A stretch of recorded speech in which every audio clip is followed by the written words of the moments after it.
Dr. Taufik Valiante. He is a professor of neurosurgery and neuroscientist at the University of Toronto, and all around very wonderful person to have met a couple times now. Avid bike rider as well, and just if I may very quickly, he told me an interesting story yesterday about his morning bike ride, and there was this period of time where some person just came by smoking him every day, and he's saying, what is going on here? And eventually he realized they were on an e-bike. And I think it's a nice analogy for the place we're at now. For a lot of our neuromodulation approaches, we've been trying to use some basic technology and then human capabilities and qualitative assessments. But if we can harness the new technology, if we can take advantage of new recording techniques, biomarkers, chronically implanted devices with sensing, maybe we can be like the e-bike and smoke everybody else. Smoke me. So, please. Thanks so much, Nicholas. So it's a real pleasure to be here. Thanks so much. Real opportunity on this very auspicious inauguration of the BIONIC program. I've known Gaillarée for a long time. I know one particular characteristic of hers is to create opportunity around her, and I think this BIONIC program is really an amazing example of that, and of course, opportunity for me to be here today to talk about some of the work that we're doing. I feel at home. I've known Greg's work forever, so I kind of feel I know him through your work, and we've looked to Mayo for a long time in the context of epilepsy. Kai's work, of course, not only from thinking deeply about the analytical aspects, but deeply about the biology. So, and then Gaillarée, of course. So thank you very much for having me. Okay, so I was told by Kai to make this a very TED Talkish kind of thing, and so I went to an inspirational video for me. This is a talk by Emily Esfahani-Smith, and she talks about there's more to life than being happy. And so today I'm going to talk to you about sort of some of the early work we're doing in the context of embodiment and studying the brain in the human brain in more embodied fashion. But in her talk, she talks about the fact that beyond happiness is meaning. What I love about her definition of meaning is that it's the story that you tell yourself, your meaning of your life. And so I'm gonna use this opportunity to tell you the story of why I think I'm here today, but also tell you about some of the work that we're doing. Okay, so these are three very, very happy people. There's a story behind them. They won something. Does anybody not know what these people won? Oh, come on. Oh, geez, wow. Yeah, so they won the Nobel Prize in physiology. And they won it for identifying place cells in the hippocampus, but also extending that work into grid cells and really, coming up with this idea or this evidence for a GPS in the rodent brain. Now, what's missing from this slide, though, is the fact that one country's overlooked here, and that's Canada. And this is John Duskrowski, and John actually was a postdoctoral fellow in O'Keefe's lab, who did the first recording, in fact, to demonstrate place cells. Okay, so what were the innovations that got them the Nobel Prize? So one was a technology they developed, which was chronic recordings in mice. And in fact, before 1970, they're really recording mice in head-fixed situations. And so that was the kind of data that they were getting. So actually, O'Keefe was the one who developed this ability to do chronic recordings. Now, I think that the major innovation, in addition to this, is that they realized that mice, unlike humans, explore their world physically. They run around, they forage. And so the actual experiment that they did was in fact something that was very relevant to the animal, which was they allowed that animal to run around. So they actually made the technology to allow them to do recordings from mice that are running around freely. And this is really this idea which I've been enamored by, which is this concept of embodiment. And in fact, Tim alluded to this yesterday in an aspect where we tend to think of recording stuff from the brain as really the only marker of brain state, but there's so many other things that influence that brain state. And he talked about circadian rhythm, for example, which is a beautiful example of how the environment, how time affects brain physiology and brain electrophysiology.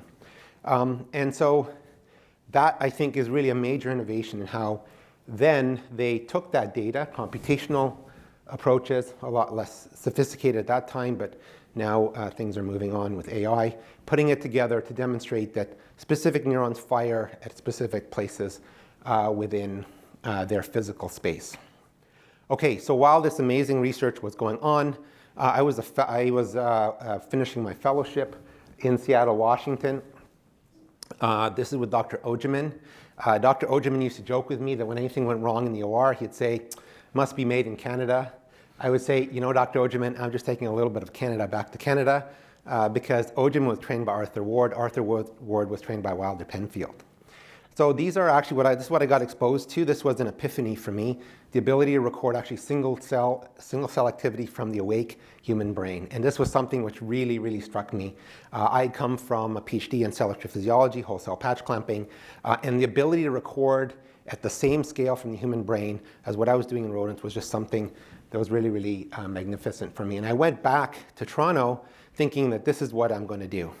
But it was all not all sparkles and rainbows when I got back to Toronto because there really wasn't much of an epilepsy program there.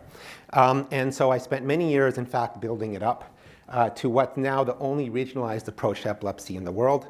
But with that also came the opportunity to, in fact, build the infrastructure at the hospital. And now we have probably one of the largest single unit programs using Benke-Fried electrodes in North America.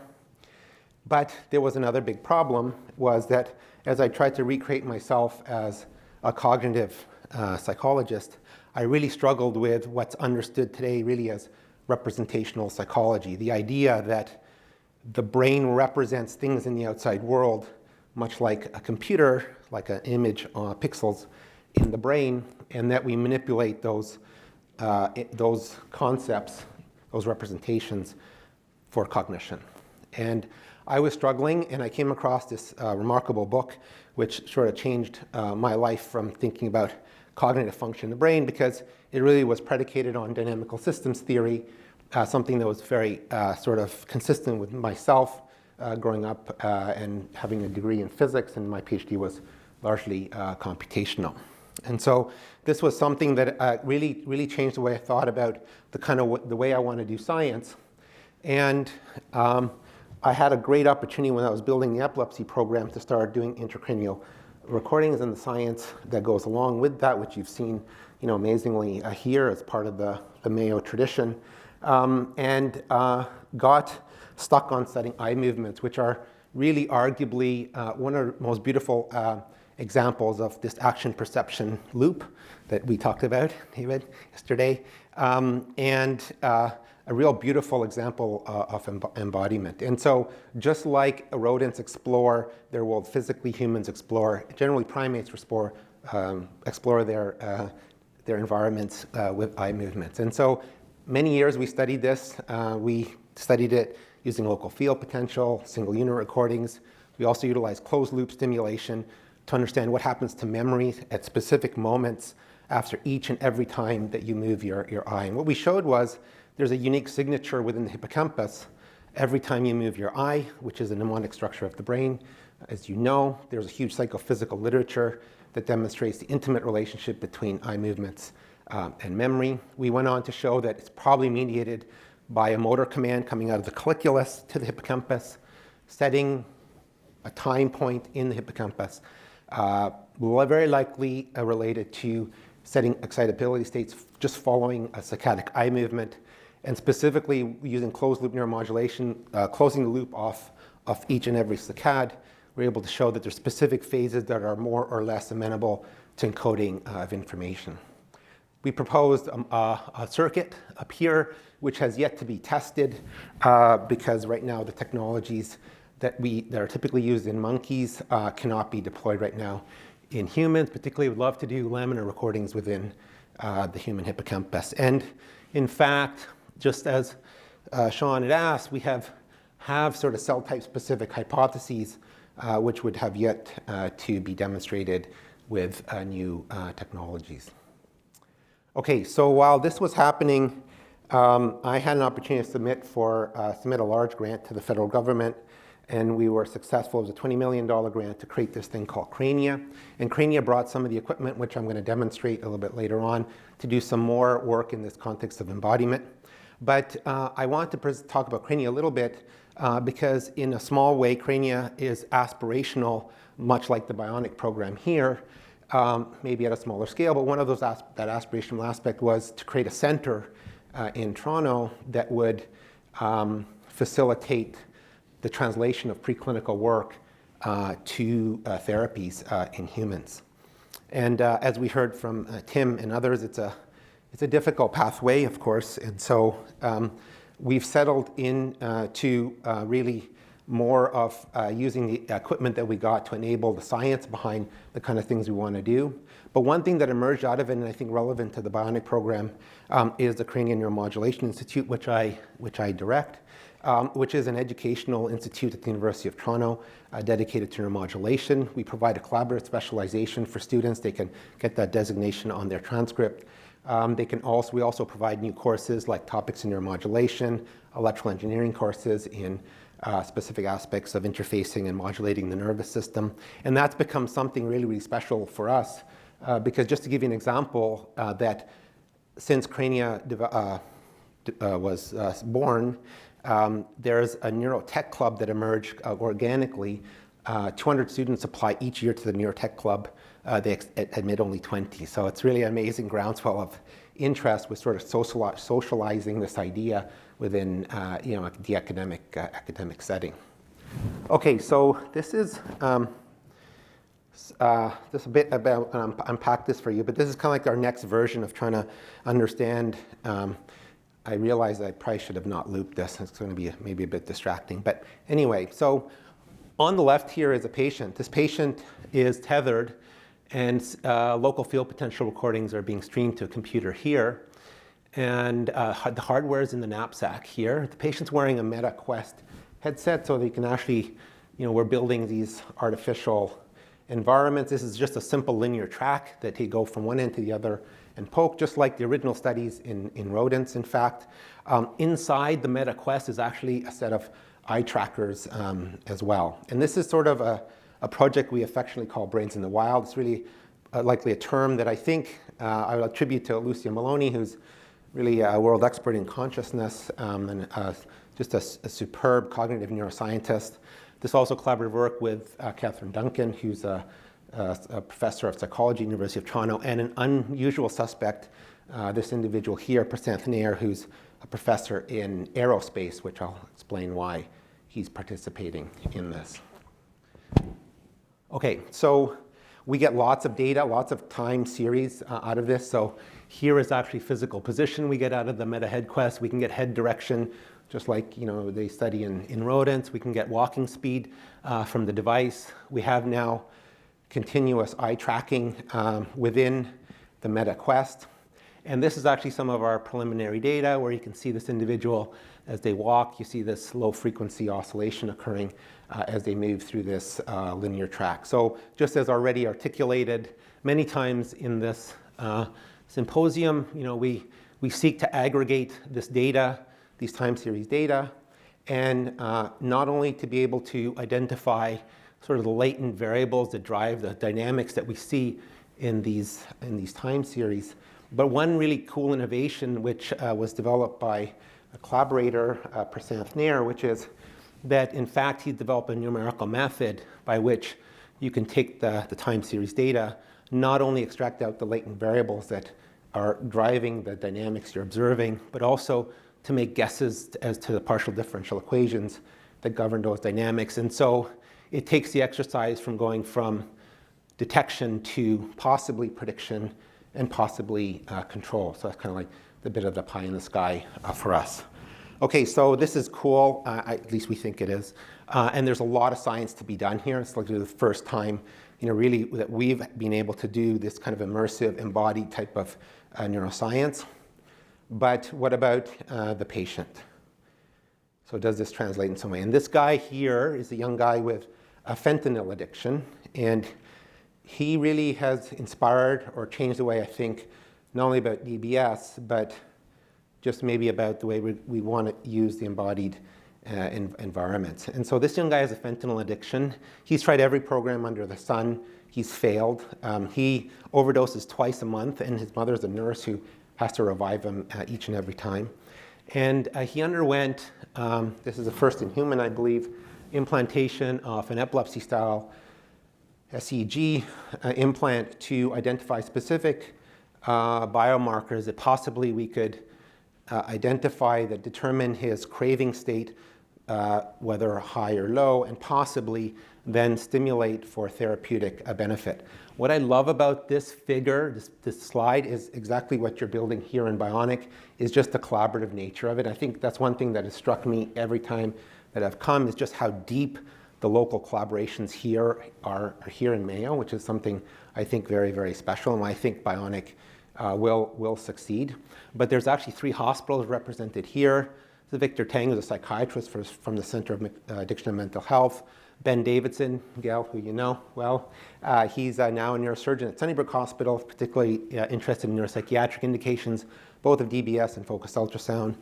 Myself and Sunil Kalia, who's a DBS neurosurgeon, Andrew, who's a medical student who's really driving this. And so basically what I want to highlight in this figure here is not so much the data, but so to get this data, this power spectrum, and to be able to parse it down to low and high was an enormous amount of work. So basically a clinical team plus my scientific associate would spend anywhere from 8 to 10 hours with the patient, running tasks, doing stimulation, et cetera, et cetera, et cetera. And this happened day after day for anywhere, I think, up to about 10 days or so. Then, of course, all the post-processing, taking that offline, analyzing it. And what we found was that in a specific area in the subgenual cingulate, there was a clear sort of distinction in the alpha band that distinguished the high craving state from the low craving state. He ultimately ended up having DBS implanted, the Percept device, into 4 targets. One target was that clearly had the biomarker in it. 2 other targets that demonstrated cortical evoked potential that would drive that activity at that target. And amazingly, all the targets but 1 were left hemispheric, which also fits with some of the literature in OCD and stuff. But what I want to sort of highlight here, which is again change my mind, or just change the way I think about these devices, which is he was then sent home with his devices and just asked to log states when he was in the low craving state, high craving state. And in fact, we could replicate that marker that we saw in SEEG, but with a fraction of the effort that required. And it was really amazing because he's really out in the wild. He's at home and he's doing his thing. The other thing, so this really changed the way I think about DBS and also the time scale of brain activity. And I've grown up in the epilepsy field, so I tend to think of things on much shorter time scales. But the other cool thing about this young guy was whenever we would do a cue reactivity paradigm, we'd sort of try to evoke his desire or his craving. You know, he'd do them and then he'd say, you know, it's not like being at home. It's not like I'm not in my normal environment. I don't see all the regular cues and stuff like that. So short of this, then one of our sort of, I think, exciting aspects is to try to recreate some of his cues, which we'll learn from autobiographical logs, and sort of create possibly these environments where he can sort of interact in a more realistic sort of craving-inducing cue world to try to sort of refine our ability to identify this biomarker. So really a very insightful young guy. He's given consent, of course, for us to tell his story because he's very, very passionate about others, hearing about what he's struggled through. Okay, so where are we going from here? So I've had the unique opportunity to create a Max Planck Center at the University of Toronto. It is one of 6 in North America, one of 3 in Canada. Its initial organization was really around developing novel preclinical tools for exploring neural circuits and manipulating them, particularly around nanophotonic probes, which are actually being used at the Allen Institute. But we're right now at a crossroads. We're about to renew the center, and we will be retooling the center with the vice president of the Max Planck Society towards a cognitive theme, and particularly this topic of brains in the wild, which is something that I've been enamored by. So I might say that I'm excited about this future also too, that maybe there's an opportunity here to sort of mix and match in the sense of what might be ways of leveraging various types of endeavors. I was really interested in Tim talking about the 50 million to sort of create different sort of hubs to do this work, and this is maybe another way to do that. Okay, so the last part, I'm sorry, a bit over time. because Gallery asked me when I met Dr. Shah, he's talking about what the part of the BIONIC initiative is around commercialization. So I want to talk a little bit about my, my history in commercialization, but more so as a shout out to Greg, because Greg inspired us to do some things, and I'll show you the end product of that. It wasn't, where we've come to is not where we started, for sure. Okay, so this was my first endeavor in commercialization. This was an optogenetics tool to record from multiple areas in the brain and to stimulate with different wavelength and record optical readout. This was actually acquired by Brooker. I learned a lot, of course, through this process, through commercialization. But the real sort of shout out to Greg is that working with a colleague of mine, Roman Genov, who's electrical and computer engineer, we developed quite a bit of intellectual property around brain state classification and the hardware to do that. So with that in hand, we thought, we're going to make a human implantable device. You're right. So, like a typical, not a typical startup, well, a typical small startup, we got these little grants, 100,000 here and 200,000 here, and could not go anywhere. And then we actually have partnered with a vet company. And when they heard that, inspired by Greg, we wanted to do intracranial recordings with this device in dogs, they're like, we don't want that. So we kept retooling and pivoting and pivoting and pivoting. So Next Vet is a product. It's actually, you can buy this. So it's a really cool piece of hardware. It's part of a company called Nervex, because we then pivoted and thought, oh, we're going to make a stimulator for dogs. We're going to stimulate the vagus nerve through the skin. That's a terrible idea. But some very cool tech. And maybe this is something which may be of interest as we think about multimodal recordings in humans and dogs. So this little hardware here can actually record temperature, pulse rate, and respiration continuously from the dog through the skin. So there's a lot of really cool engineering in there. One of the other cool features is that on a single charge, it's so energy efficient because it was ultimately going to go into like an implantable human device. It'll last for 3 years. There is a really cool back end which kind of mimics BrainRise. So we have this sort of web-based interface where the data gets streamed up and we can sort of look at it, everything like that. It also turns out to be, part of, to measure respiration, we had a microphone in there, so we measure the airflow. And so what we realized is you can actually measure the conversation between the client and the vet. So we record that. And there's no HIPAA and stuff like that when it comes to dogs. And so basically this thing will aggregate the conversation plus the biometric data and spit out a clinical note for the vet. And so we're in the process of, sorry, I should have put a disclaimer. This is like very bad conflict of interest slide, so just so you know, because I'm the co-founder of this company.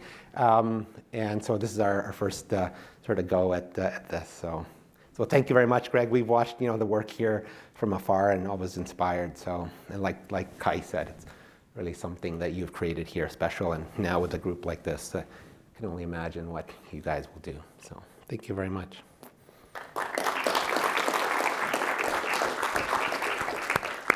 Should we do one question? Jamie? This is a practical question, so there's a better for everybody. I'm curious how you manage the narcotics for that. Very difficult. Oh my God. Oof. So literally the surgical fellow was there 24/7. Artur was there managing his medication. One of the big problems that happened was because we're not a mental health hospital, there was so much the nurses had there was so much stigma demonstrated towards this patient because he would ask for medication. He was on huge amounts of Suboxone, so huge amounts of opiates, but still would have breakthrough like pain and stuff, and they were resistant to giving him pain. So his pain management was very, very difficult. So we've actually learned now to we have to do all the in-service and stuff with the nurses to help them understand what was going on. Remarkably, typically with SEEG, 2 days later, the patient's pain-free, doing tasks. He had this amygdalar electrode, which he just fixated on, and we were actually thinking of pulling it out. But so it was very difficult, very, very difficult. Yeah. Really quick for that same patient. So for the PSDs, you cut it off about 30 hertz? Yeah. And so from Dr. Miller and Dr. Clausen, we heard about like the broadband feature. Yeah. That's on a little bit higher frequencies. Did you guys look at any higher frequencies? No. This is, Tim can speak to this. In the mode that we're collecting the data, I mean, I don't think we can go up to 125 hertz, I think, approximately. But no, our biomarker that we identified was in that low frequency. Of course, with the SEEG, we have the full, spectrum. We did not find anything specifically in high frequency range. Yeah. A fantastic talk. I really enjoyed it. That navigation part that you're doing with the patient with the helmets, is that, so that's integrated with the fully implanted DBS device? No, so that is SE. Sorry, I really SEG. glossed over it. It's SEG. So these are epilepsy patients coming So in. you have them up, walk. Yeah. Yeah. And we very have cool. this gym that Very it's cool. a linear track, but we will sort of create more complex environments. We're thinking about we the get addiction that? patient as well. What's that? I said, can we get that? I'd love to work with you guys to get to the next level for sure. Yeah. Thanks. So you're using the snapshot, it sounds like. The correct. Have you used the timeline feature to look at just rhythms? You were mentioning like you'd have breakthroughs every few weeks. Yeah. So I'm just curious if so you've all got that's there. I just presented that just quickly. Yeah. So what do we want to do time-wise? I think we're 25 minutes over. Do we do a group session, or people just going to ask some questions and we'll head to coffee hour?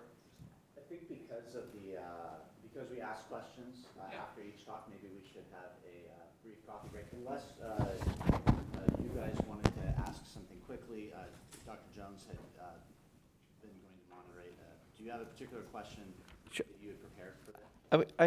I think I do have a question for maybe all the speakers, but it revolves around function and context. I think was a theme kind of throughout all the talks. Embodiment could be a word for this, but first to you, Brian, when we've made such progress, for deep brain stimulation for motor and motor control and motor conditions, but we haven't moved to other brain functions as much.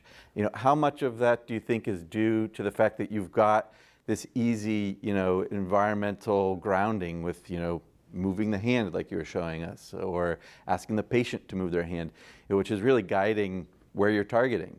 But we don't have that grounding for any other brain functions, intraoperatively. Do you think if we had something like that, we could progress further in non-motor indications? Yeah, I think so. So at least the experiments that I've been a part of, as you saw, based on very simple tasks and very simple analyses, at least in the initial stages. And so in the motor system, you have this output. You can measure output very easily. And I think that's just a lot harder in some of these other conditions. So until you find the biomarker that you're going to be able to track, I think that is one of the challenges. And I think we have it a little easier in the motor field just because it's a pretty widely distributed therapy already. So there's a lot more patients, a lot more access to these structures.